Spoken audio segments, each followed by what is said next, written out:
Bom dia, igreja. Graça e paz. Tudo bem com vocês? Na bênção e na misericórdia do Pai, sempre, né?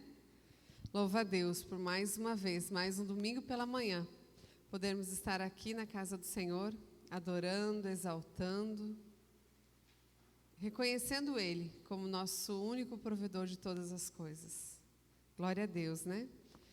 E a gente acha que é simples, né? Vir aqui à frente, pregar, mas a preparação é intensa. Essa noite quase não dormi, preocupada. Hoje acordei muito cedo. Antes das 6, acho que já estava acordada.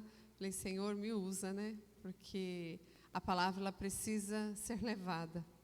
E nós não podemos esperar que venha alguém de Campo Grande para nós continuarmos os nossos cultos, né? Nós precisamos continuar a falar a palavra.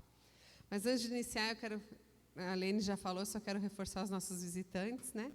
A nossa irmã lá do canto como que é seu nome mesmo? Gleice.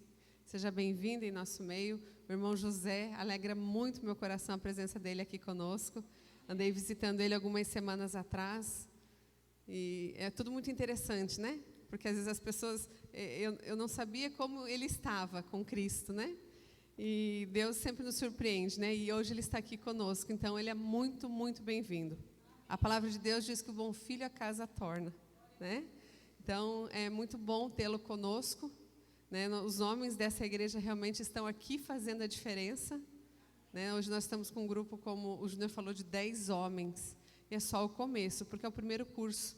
Né? Ano que vem nós já teremos mais 2 cursos só de mulheres, né? Da Universidade da Família. Com certeza teremos mais um curso de homem ao máximo. Então, para o ano que vem, nós vamos já iniciar o ano com 3 cursos. E é bênção, gente, é uma bênção tremenda, tremenda, tremenda, tremenda. E eu digo a você, se você for convidado a fazer um dos cursos da Universidade da Família, não pense 2 vezes. Arrume seu tempo, arrume sua agenda, arrume sua escala de trabalho, se necessário, e faça os cursos. É algo assim, muito, muito maravilhoso. Existe uma pessoa antes do início do curso e uma pessoa depois do início do curso. É algo assim tremendo. E é interessante porque o aprender, ele vem pelo ouvir a palavra do Senhor. Nós precisamos estar com os nossos ouvidos atentos. E essa semana eu vivenciei um testemunho no nosso PGM que foi algo assim tremendo, que aconteceu no Mulher Única, né? Uma experiência que a minha irmã teve e ela compartilhou comigo. Então você vê o agir de Deus nos pequenos detalhes, né? Nas escolhas que nós fazemos. Porque são escolhas. Ela escolheu estar no curso Mulher Única. Ela escolheu dar um passo à frente, reconhecer seus erros e tomar suas posições que ela precisava. Então, e através disso, as bênçãos de Deus são liberadas sobre a vida dela. Então, eu louvo a Deus por isso, porque realmente foi um testemunho muito impactante. Nós estávamos num grupo pequeno no PGM essa semana, em 4 pessoas, mas ela falou, era aquilo que tinha que ser, né? Se não estivesse mais, ela teria sentido vergonha de falar. Mas foi algo realmente tremendo. Bom, nós estamos aqui hoje falando sobre escolhas. E o tema de hoje, irmãos, é escolhas. Todos os dias nós precisamos fazer escolhas em nossas vidas. Hoje pela manhã, quando você levantou, você escolheu, será que eu levanto agora ou fico mais um pouquinho na cama? Né? Será que eu escovo os dentes agora ou eu vou me vestir primeiro? Então, todos os dias nós somos confrontados a fazer escolhas. Quando nós acordamos pela manhã, se nós vamos tomar um café com leite, um café sem leite, se nós vamos comer um pãozinho ou se a gente vai ficar em jejum. Então, todos os dias nós temos que fazer escolhas. Na nossa casa, no nosso trabalho, com os nossos filhos. E existem 3 verdades muito importantes sobre as escolhas que nós fazemos. A primeira verdade sobre as escolhas é algo muito importante. A primeira verdade diz assim: as escolhas que fazemos hoje determinam como a nossa história será contada amanhã. Então, a escolha que você faz hoje vai determinar como vai ser contada a sua história amanhã. Ah, mas é tão simples, né? Só uma escolha. Não. O que você escolher hoje vai determinar o seu amanhã. A segunda verdade que nós precisamos saber é que nós precisamos assumir as responsabilidades pelas escolhas que fazemos. Muitas vezes a gente faz uma escolha, mas a gente não assume a responsabilidade por aquilo que a gente está fazendo. Nós precisamos ser responsáveis pelas nossas escolhas. Boas ou ruins, foi nós quem escolhemos. Então, nós temos que ser responsáveis pelas nossas escolhas. Para quê que nós temos que ser responsáveis? Para garantir que elas se alinhem com os princípios e com a vontade de Deus para a nossa vida. Então, nós temos que ser responsáveis, que se nós formos responsáveis e assumirmos, nós estaremos garantindo que ela vai se alinhar com a vontade e com o propósito de Deus para a nossa vida. E nós sabemos que a vontade e o propósito de Deus para a nossa vida é algo maravilhoso. A terceira verdade sobre as nossas escolhas. Se você tem algum objetivo que você precisa atingir na sua vida, você gradativamente, dia a dia, você precisa conduzir as suas escolhas na direção desse propósito. Então, você tem algo, por exemplo, eu quero comprar um carro. Beleza, mas você vai na loja, você compra 10 sapatos, 8 blusas, 3 calças. Uma parte do valor que você tinha destinado para o carro já ficou na loja. Então, você precisa saber qual é o objetivo, né, que você quer atingir. E você tem que conduzir as suas escolhas na direção desse objetivo. Então, se você quer comprar um carro, você tem que economizar um pouquinho, porque você vai ter que fazer um seguro, você vai ter que pôr gasolina, você vai ter que dar manutenção. Você não pode gastar. Então, você tem que se assegurar do que você está fazendo, que é a escolha certa. E é interessante que, vocês sabem qual é a melhor escolha que vocês podem fazer? Já parou para se pensar? Qual a melhor escolha que eu posso fazer? Isso me deu um nó na cabeça ontem. Adivinha o que é? É fazer a escolha. A melhor escolha que hoje você pode fazer é você fazer a escolha. Mas como assim, Júlia? A melhor escolha que eu tenho que fazer é fazer a escolha. Porque muitas vezes as pessoas elas ficam estagnadas, elas ficam paradas, elas ficam travadas. Elas não conseguem vir para a direita e nem se movimentar para a esquerda. Elas ficam estagnadas, elas não conseguem escolher.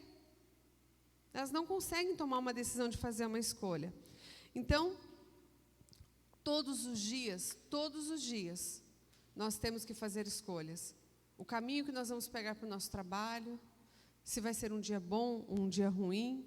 Então, todos os dias nós temos que fazer escolhas. E eu vou contar aqui um testemunho, um simples testemunho. Quando eu saí dos caminhos do Senhor, eu tinha 14 anos. E quando eu vim para Bodoquena, eu não entendi ainda o que Deus tinha para mim aqui nessa cidade. Eu voltei para cá com 24 anos. E, mediante algumas lutas, eu voltei para os caminhos do Senhor. No começo, não foi fácil, irmãos. Não foi fácil. Porque o inimigo ele não quer você firme nos caminhos do Senhor. Ele te oferece o mundo. Ele te oferece a sujeira do mundo. E durante esses 10 anos eu fiquei muito afastada dos caminhos do Senhor. Conheci várias situações, várias coisas que não alegravam o coração de Deus. Mas eu tinha o temor do Senhor na minha vida. Eu sabia que o lugar que eu tinha que estar era diante de Cristo, era diante do Senhor. E eu voltei para a igreja. Fiz a reconciliação e voltei para a igreja. Voltei para os caminhos do Senhor. Esses 10 anos, eles foram perdidos na minha vida, dos 14 aos 24? Não foram. Não foi como Cristo queria que eu fizesse, porque as escolhas que eu fiz nesse período foram escolhas erradas. Mas eu tive que assumir as escolhas que eu fiz. E quando eu voltei para os caminhos do Senhor, eu já tinha um entendimento da escolha que eu teria que fazer para permanecer nos caminhos de Cristo. Eu escolhi permanecer. Já se passaram daquela época, daquela decisão, 20 anos. Eu posso dizer, estou firme nos caminhos do Senhor. 20 anos se passaram, a gente diz assim, mas é tão pouco tempo, né? Ou é tanto tempo. Mas para quem nasceu, bem dizer, num lar evangélico, foi criada desde pequena, 10 anos é um período muito longo para você ficar afastada. Irmãos, em 10 anos acontece coisa. Mas a misericórdia do Senhor e a graça dEle me conduziu para que eu voltasse para os caminhos dEle. Porque nós sabemos e nós somos responsáveis pelas escolhas que nós fizemos. Então, nós precisamos nos atentar para as oportunidades que nos são dadas, para as escolhas que nós fazemos. E esse é um testemunho. E um outro testemunho, não é testemunho, mas é uma escolha que nós resolvemos fazer também há alguns anos, quando nós chegamos aqui. Nós não tínhamos faculdade, nem eu nem o Binho. E surgiu a primeira turma de faculdade à distância. Na época era a Universidade Anhanguera, Uniderp, né? Universidade Uniderp de Campo Grande. Nós seríamos a primeira turma a formar de administração pelo Estado, por esse modo à distância, EAD. E nós ficamos naquela, será que vai dar? Vai dar? A Secretaria de Educação, o Ministério da Educação vai reconhecer o curso como sendo, são anos pagos. Mas daí nós pensamos, nós temos que ir todo dia para Aquidauana, né? Os dias que tinha aula, era longe, sabe, a 100 e poucos quilômetros, sair do trabalho, final do dia, cansados. E lá se passaram 5 anos e nós conseguimos nos formar. Só que antes disso, antes da gente finalizar a faculdade, quando a gente foi para fazer a matrícula, eu descobri que eu estava grávida da Lara, da minha filha. Eu falei, e agora? Faço ou não faço a faculdade? Estou grávida, como que vai ser? Eu com um barrigão indo para Aquidauana, depois o neném nasce, eu tenho que parar a faculdade, trancar. Irmãos, as escolhas que nós fazemos, elas dirigem o nosso futuro. Então, foram escolhas sábias. Eu optei por fazer a faculdade, nós fizemos a faculdade, foram alguns anos indo e vindo para Aquidauana, depois mudou para Miranda, ficou mais perto. Então, assim, foi uma bênção. A Lara não foi atrapalho algum para a minha faculdade, eu consegui fazer a faculdade tendo ela. E no final ainda da faculdade, eu entrei grávida da Lara e saí com o Rafa nos meus braços. Que na minha formatura ele tinha 7 dias de vida, né? Então, eu era oradora da turma para falar lá na frente. Eu lembro do Rafinha, eu tinha feito cesárea, com 7 dias já estava no meio do povão, fazendo a oratória.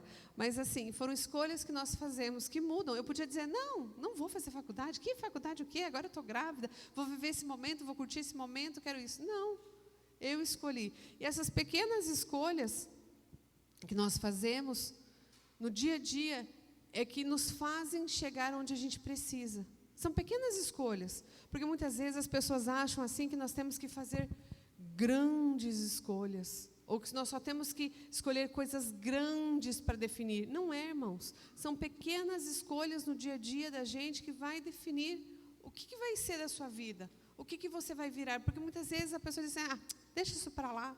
Quantas vezes a gente ouviu, deixa isso para lá.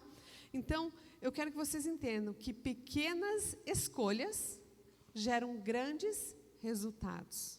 Pequenas escolhas que vocês fazem no dia a dia de vocês geram grandes resultados. Uma pequena escolha com um resultado enorme. Aquela pessoa que você está com um atrapalho com ela, imagina você passar a mão no telefone e ligar para ela e pedir perdão. Essa escolha que você vai fazer vai tornar isso algo assim muito, muito, muito grandioso, que é uma pequena escolha com um grande resultado. Amém? Muitas vezes também a gente para e se pergunta assim, puxa, no meu colega de trabalho, ele foi promovido, né? Por que ele foi promovido e eu não fui promovida? O que acontece? O que ele tem de melhor que eu? Só que durante muito tempo, ele chegava antes do trabalho, ele era proativo, ele era íntegro, ele fazia as coisas de acordo com o que Deus tinha reservado para ele. Ele conseguiu chegar onde ele precisava. Então, muitas vezes, escolhas que ninguém vê. Porque muitas vezes o colega que falou por que ele foi promovido, eu não via que ele chegava antes, não via que ele era proativo, não via que ele era uma pessoa íntegra. Então, pequenas coisas que ninguém vê geram muitos resultados que muitos almejam. Então, pequenas coisas que as pessoas não observam, isso gera grandes resultados, irmãos. Então, não é o que você vai fazer na frente das pessoas, mas é o que você vai fazer quando não tiver ninguém te vendo. Essa vai ser a diferença na sua vida. Então, não se preocupe, eu vou estar aqui em cima do púlpito, vou estar louvando, vou estar adorando. Só como é a sua vida lá, na hora que ninguém vê? Tem essa mesma adoração? Tem essa mesma busca? Tem essa mesma constância? Então, quantas vezes nós fazemos algo várias e várias vezes para obter um resultado de excelência, né? E quando nós fazemos a mesma coisa várias vezes, a gente se torna, como que é a palavra? Perito naquilo, né? Cozinhar um arrozinho de manhã na hora do almoço, né? cozinhar o arroz, fazer uma carne específica. Quando nós fazemos várias e várias vezes aquilo, nós vamos nos tornando perito naquilo, nós vamos se tornando bom naquilo que nós fazemos. Hoje eu vi o Binho orando, eu sei que ele tem dificuldade com a oração, tem muita dificuldade, só que é algo que o Senhor já está trabalhando na vida dele, né? Então, aos poucos, ele vai se tornar perito na oração, eu creio. Ele vai gostar, da mesma forma o Júnior do louvor, louvando. Na medida que ele vai ensaiando, na medida que ele vai buscando, na medida que ele vai fazendo, ele vai se tornar perito nisso. Bom, e nós precisamos atentar muito para as escolhas que nós fazemos. Não podemos responsabilizar o outro pela nossa escolha. Muitas vezes a gente quer achar um culpado para as nossas escolhas erradas. Eu escolhi tal caminho, se você tivesse ido por aquele outro caminho era mais fácil, mais rápido, mas não. Nós temos que, ele falou aquele caminho, eu aceitei naquele caminho, então eu vou naquele caminho, eu tenho que ser responsável pela escolha que eu tomar. Então, nós precisamos cuidar das nossas escolhas, para a gente não ficar responsabilizando o outro pela nossa escolha. Jesus, quando veio ao mundo, ele foi julgado por outros, foi condenado por outros, mas ele assumiu a responsabilidade de morrer por nós. E escolheu dar a sua vida por mim e por você. Ele foi condenado, ele foi julgado, ele foi pisoteado, foi chicoteado, mas ele escolheu trazer a responsabilidade para si. Ele sabia o que ele tinha que fazer, então ele deu a sua vida por mim e por você.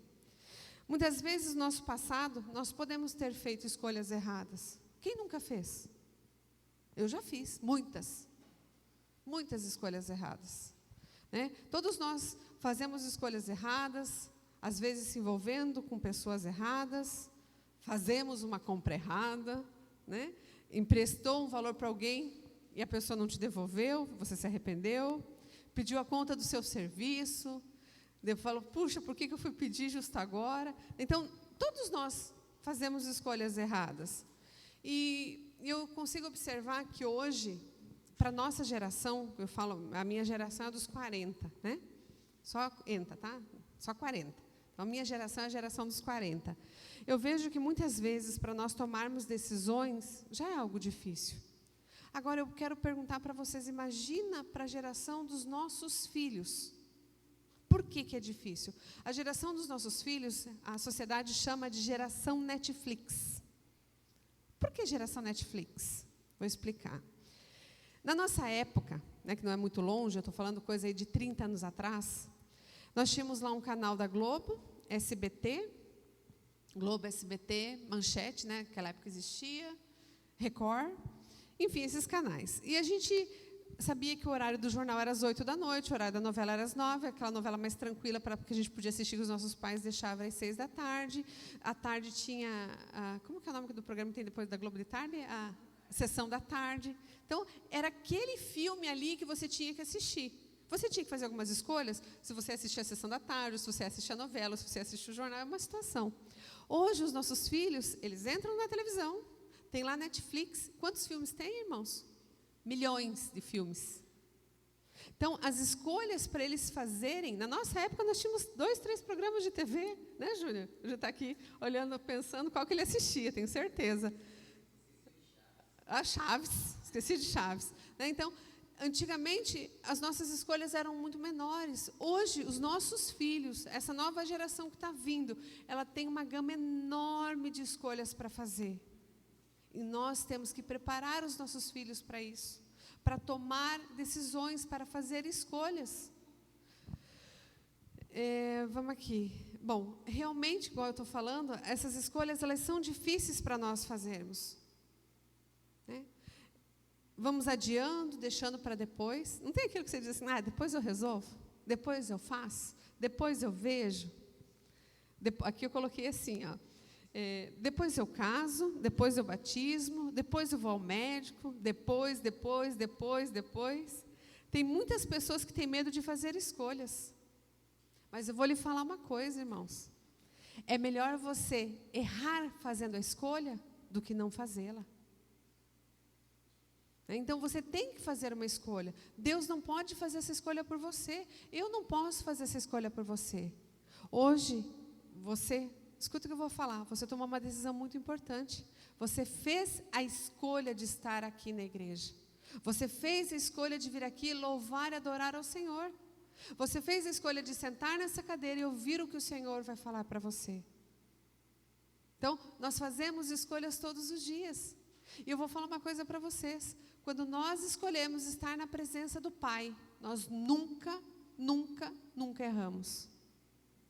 Quando nós escolhemos estar na presença de Deus, ou num PGM, ou num curso de liderança, ou num curso de homem ao máximo, num curso de mulher única, ou numa IBD, em qualquer situação, nós não erramos nunca. Então, a escolha que você fez de estar aqui hoje foi uma escolha divina, foi uma escolha de Deus para a sua vida. Amém? Mas hoje Deus lhe dá a chance de nos ensinar a fazer escolhas certas. Como assim, fazer escolhas certas? E Ele nos dá a chance de nos ensinar a fazer essas escolhas e confiar no futuro que Ele tem reservado para cada um de nós. Deus tem algo reservado para você, assim como teve para mim há 20 anos atrás. Eu já falei isso aqui no púlpito uma vez. Eu creio, se eu não tivesse em Bodoquena, eu não estaria nos caminhos do Senhor. Aqui Deus tinha um tratar na minha vida, nesse lugar, nessa cidade. Então, hoje Deus quer nos dar uma chance de nos ensinar a fazer escolhas certas e confiar no futuro que Ele tem para cada um de nós. E para nós fazermos, por que nós temos que fazer as escolhas certas? Porque Deus quer que nós sejamos alguém especial. Você já perguntou alguma vez qual é a perfeita vontade de Deus para a minha vida? Você já parou para se perguntar isso? Deus, qual que é a vontade de Deus para a minha vida? Qual que é a perfeita vontade de Deus para a minha vida? Quero que vocês abram sua Bíblia lá em Jeremias, livro de Jeremias, 29:11, e nós vamos ver Deus claramente falando a cada um de nós. Jeremias 29:11, o que a palavra de Deus fala lá em Jeremias? Irmãos, eu acho tremenda essa passagem, acho tremendo esse versículo, porque ele fala claramente a nós. Ele diz assim, Jeremias 29:11, vou esperar os irmãos abrirem a Bíblia.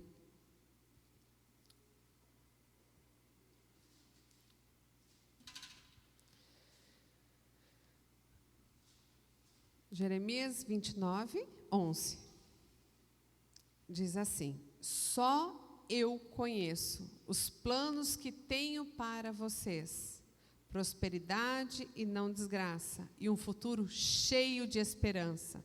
Sou eu, o Senhor, quem está falando. Amém? Então, Deus sabe os planos que tem para nós. E os planos que Deus tem para nós, irmãos, é prosperidade, não desgraça. Mas muitas vezes quando a gente diz assim prosperidade, as pessoas pensam na parte financeira. Não se atentem só a isso não, irmãos. É a parte espiritual. É na parte espiritual que nós vamos estar próximos para podermos alcançar a parte financeira. Amém? Então, só eu conheço os planos que tenho para vocês, prosperidade e não desgraça, e um futuro cheio de esperança. E quem fala? Sou eu, o Senhor, quem está falando. E a pergunta é, qual é a mais perfeita vontade de Deus para a minha vida? Bom, vamos ver o primeiro princípio aqui. Na ótica de Deus, o ser tem que vir antes do fazer. Ai, Júlia, como assim o ser tem que vir antes do fazer? Primeiro nós temos que ser, para depois fazer. Para Deus, Ele se preocupa mais com quem eu sou do que o que eu faço. Irmãos, vou explicar para vocês por quê. O que eu sou é o que eu sou. O que eu faço, todo mundo vê. Vocês não concordam comigo? O que eu sou no meu íntimo, Deus conhece. Vocês não conhecem. Mas o que eu faço, todo mundo vê. Então, Deus se preocupa mais com o que eu sou do que com o que eu faço. E vamos entender isso aí. Por isso, ser antes do fazer. O primeiro passo na escolha certa para a sua vida é entender esse princípio. O ser é mais importante do que o fazer. Mas às vezes as pessoas dizem assim, mas eu já errei tanto.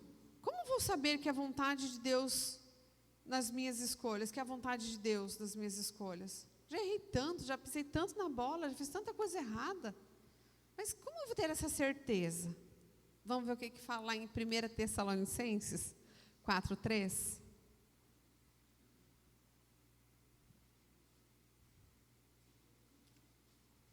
1 Tessalonicenses 4:3. Os livros difíceis que eu achei hoje, né, irmãos?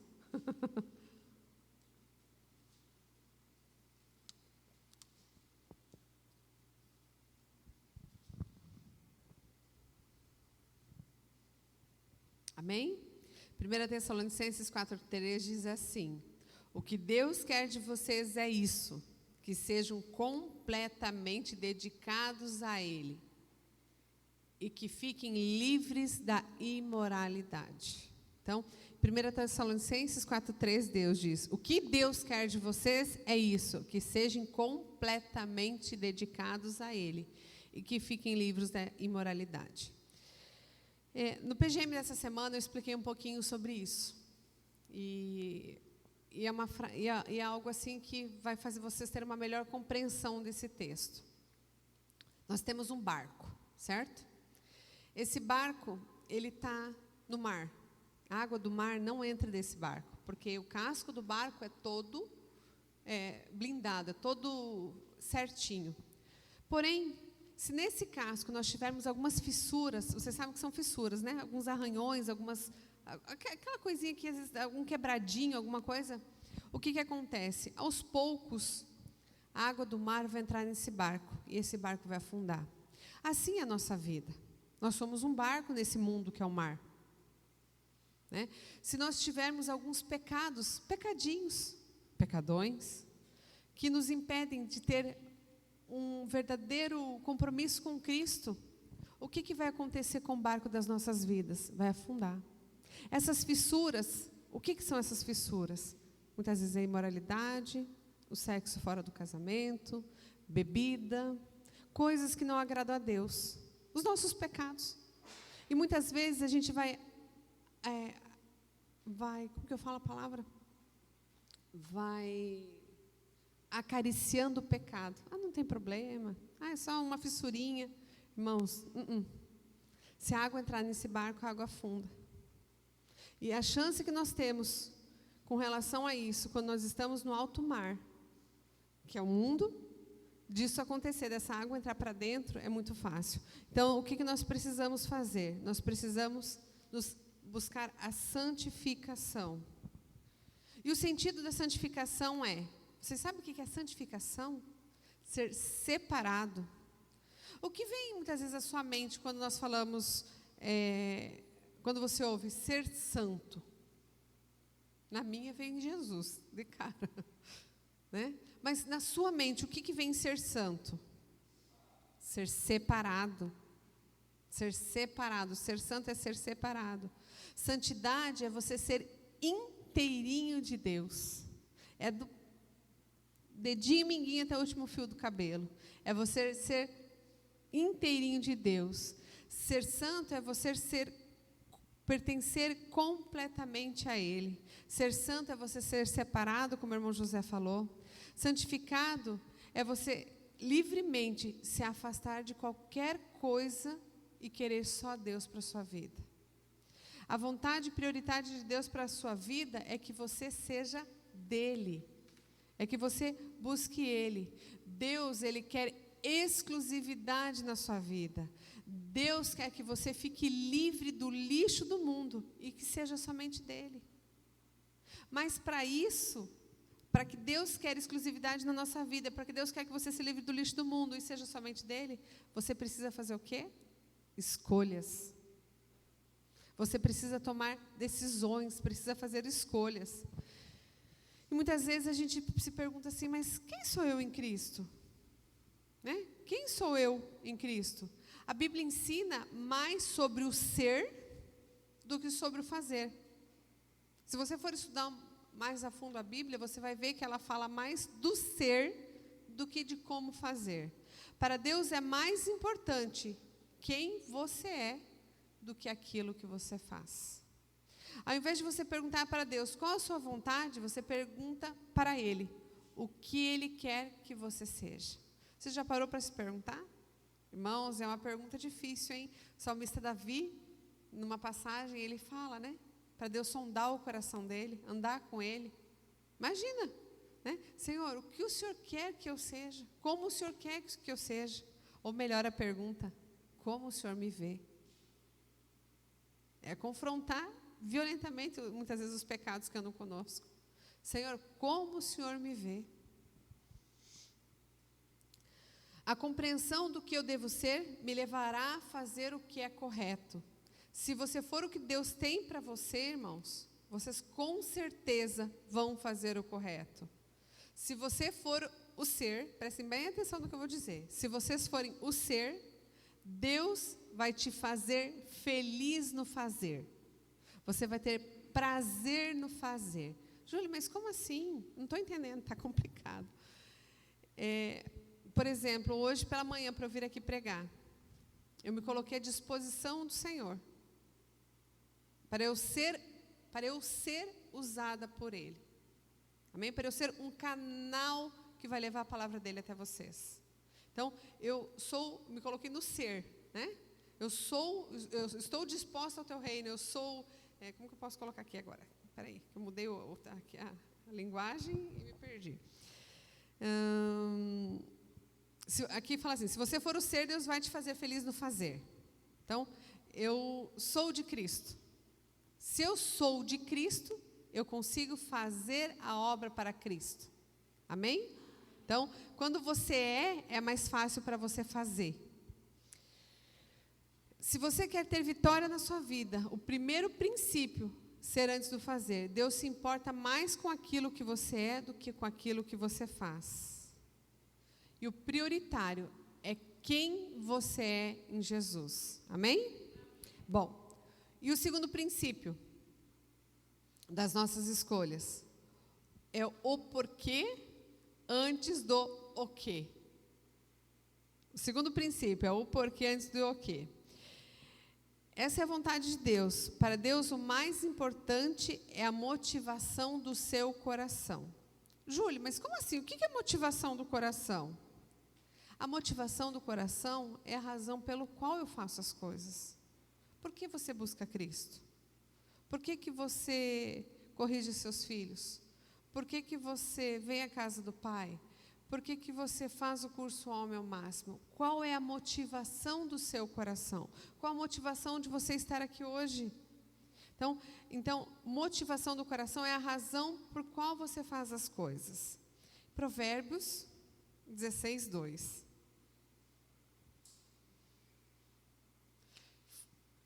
Fala claramente sobre motivação.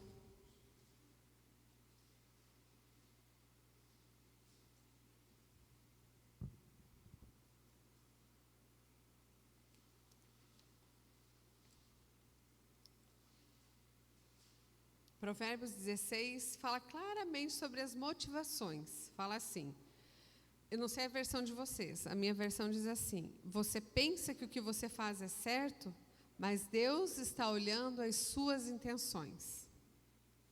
Muitas vezes a gente acha, não tem ninguém olhando, né?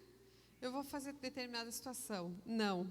Você pensa que o que você faz é certo, mas Deus está olhando as suas intenções. Provérbios 16, 2. E quantas vezes nós nos preocupamos com o que as pessoas vão falar, que as pessoas vão julgar, que as pessoas vão dizer. Mas, irmãos, vocês têm que se preocupar com o cara lá de cima. Vocês têm que se preocupar com Deus. Qual é a intenção? Ele sabe todas as coisas. O Senhor está olhando não para o que você está fazendo necessariamente, mas a causa que te leva você a fazer isso. O motivo pelo qual você faz as coisas. Isso é mais importante para Deus. Meus irmãos, quando eu vejo uma aprovação, todos nós passamos. Eu vejo uma oportunidade para a sua vida. Porque Deus prova aqueles que Ele quer promover. Você já pensou nisso? Que Deus prova aquele que Ele quer promover. Ele não vai te dar uma prova que você não vai conseguir vencer. Então, quando você passar por uma aprovação, vocês têm que entender, chegou a minha promoção. Amém? Quando vocês passarem por uma provação, vocês vão dizer, chegou a minha promoção. Obrigada, Senhor. Fui promovido.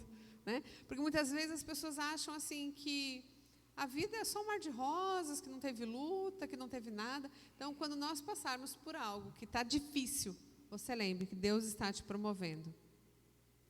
Muitas vezes é muito difícil chegar ao lugar certo, chegar ao destino final, quando nós temos motivações erradas. Se a nossa motivação não for de acordo com a motivação de Deus para a nossa vida, nós não conseguimos chegar no lugar certo. Então, nós temos que ter motivações certas. Nós temos que atentar para isso. Como assim motivação certa? Quando eu posto, por exemplo, uma foto na rede social, qual que é a motivação do meu coração para aquilo? Você pode hoje dizer que o relacionamento que você tem hoje agrada a Deus? Os negócios que você faz no seu trabalho? Você faz tudo em nome de Jesus e para a glória dele? A forma com que você se relaciona com as pessoas, com seus pais, você faz isso em nome de Jesus? A Bíblia diz que Jesus veio para as pessoas, mas as pessoas odiaram. Essas pessoas maltrataram Jesus, elas falaram mal dele, fizeram absurdos e mataram Jesus. Mas existe algo mais profundo nisso. Como que Jesus conseguiu suportar tudo isso naquela cruz do Calvário? Como Jesus conseguiu fazer o que ele fez? Jesus entendia que o ser vinha antes do fazer. Ele sabia o porquê, Jesus entendia que o ser vinha antes do fazer e o porquê vem antes do o quê. Ele escolheu se submeter à morte. Ele escolheu. Sabe por que Jesus fez isso? Jesus sabia quem ele era e sabia o porquê dele ter vindo para a terra. E ele veio porque a motivação dele, a motivação de Jesus, era salvar era salvar você que está aqui hoje pela essa manhã. Então, a motivação de Jesus era morrer pelos nossos pecados. Ele escolheu se submeter à morte, no meu e no seu lugar. Você pode ter planos, você pode sonhar. Não é errado nós fazermos planos, irmãos. Nós sonharmos com uma viagem, nós sonharmos em ter a nossa casa, nós sonharmos em trocar de carro, nós sonharmos em terminar uma faculdade, em fazer um curso. Mas nós precisamos lembrar que o sonho visa um destino final. Em Provérbios 16, 9, vocês estavam abertos em Provérbios, diz assim: a pessoa faz planos, mas quem dirige a sua vida é o Senhor. Amém? Nós fazemos planos todos os dias. Eu faço plano, você faz planos. E nós temos que alinhar, uma coisa muito importante, nós temos que alinhar esses planos com o que Deus tem para as nossas vidas. Hoje, igual eu falei para vocês, nós tivemos que fazer escolhas de estar aqui. Para alguns foi super fácil, foi super tranquilo. Pegou, se vestiu, levantou, escovou os dentes, esteve aqui. Para outros foi uma luta muito grande. Foi ligar o carro, não pegava. Foi procurar a pasta, a hora que aperta a pasta até o final, não chega, no final não tinha mais pasta de dente para escovar os dentes. Fui tomar um cafezinho preto no posto, cheguei lá, hoje não tinha café. Cheguei para tomar, todo dia tem café no posto. Hoje eu cheguei, vou tomar um cafezinho lá, porque não tem na igreja, parar no posto. Não tinha café. Então, só que são escolhas que nós fazemos que vão determinar como vai ser o nosso dia. E o fato de nós começarmos o nosso dia na presença do Pai é uma grande bênção. Se nós não encontrarmos, teve um pastor uma vez que veio aqui na igreja e falou isso. Se nós não conseguirmos encontrar Deus logo pela manhã, quando nós iniciamos o nosso dia, provavelmente você não vai ter tempo para Ele no resto do dia. Então, que você possa encontrar o Senhor todos os dias, pela manhã, quando você acordar. Que você possa se colocar na presença dEle todos os dias. Falar com Ele logo cedinho. Que se Ele estiver presente na tua vida logo de manhã, você vai ter Ele durante todo o dia. O teu dia vai ficar mais leve. As tuas escolhas vão ficar mais fácil. Irmãos, olhem para o futuro. Vocês precisam olhar lá na frente, mas a escolha que vocês têm que fazer não é lá na frente, é agora. O que vocês têm que escolher para a vida de vocês é agora. Você pode ter sonhos para o futuro, mas não se esqueça, quem dirige os seus passos no caminho é o Senhor. É fazendo as escolhas que você vai viver a plenitude de Cristo na sua vida. Busque essas escolhas na palavra de Deus. Busque essas escolhas no Pai. Que Ele vai sempre, sempre nos direcionar na escolha certa. Nós vimos aqui alguns versículos que nos fazem a pensar sobre as nossas escolhas. Então, que vocês tenham sabedoria nas escolhas. Curvem a sua cabeça. Senhor Deus Pai, neste momento aqui ouvimos a Tua palavra, Senhor. Palavra essa que fala sobre escolhas, que fala sobre tomadas de decisões. Nós colocamos a nossa vida aqui diante do Senhor. Um dia o Senhor tomou uma escolha, morreu por mim e por cada um que está aqui naquela cruz do Calvário. O Senhor poderia ter dito, não, eu não quero isso para a minha vida. Mas lá o Senhor estava, na cruz, morrendo pelos nossos pecados. Papai, que o Senhor nos direcione a tomarmos escolhas sábias, que essas escolhas que nós possamos fazer nos levem de acordo com a Tua palavra, com a Tua vontade para as nossas vidas. Senhor, que as nossas escolhas possam refletir na vida das pessoas que nos cercam, que as nossas escolhas sejam escolhas sábias, escolhas baseadas na Tua palavra e na Tua verdade. Papai, nos usa nas nossas escolhas, que nós possamos escolher sempre, sempre estar pertinho do Senhor, que nós possamos sempre, sempre escolher estar na Tua casa, que nós possamos sempre escolher servir a Cristo, ter o Senhor como nosso único e suficiente Salvador, que as nossas escolhas possam nos levar todos os dias mais para perto de Ti. Ajude-nos a fazer essas escolhas para que elas não nos afastem de Ti, mas para que elas nos levem mais perto de Ti, Papai. Que o Senhor nos dê a sabedoria dos altos céus para as nossas escolhas, para as nossas decisões. Nós sabemos que muitas e muitas vezes não é fácil fazer uma escolha, escolher fazer o certo, porque o mundo muitas vezes nos dá várias opções do errado, mas nós precisamos fazer o que é certo para podermos nos aproximar de Ti, para podermos estar perto de Ti, para podermos caminhar contigo, Papai, para uma vida eterna. Obrigada, Senhor, porque um dia o Senhor pagou o preço, lá naquela cruz do Calvário, por cada vida que está aqui esta manhã. Obrigada, Senhor, por isso. E que o Senhor possa, em todo o tempo, nos ajudar a fazer escolhas sábias, escolhas que nos aproximam de Ti e não nos afastem. É o que eu te peço em nome de Jesus. Amém. Amém? Que vocês tenham uma semana abençoada, que vocês possam fazer as escolhas segundo a vontade do Pai para a sua vida, que as escolhas que vocês venham fazer não afastem vocês de Cristo, mas aproximem. Amém? Vamos para o último louvor? Estamos encerrando o culto essa manhã. Que a graça e a paz de Cristo estejam sobre a vida de cada um de vocês.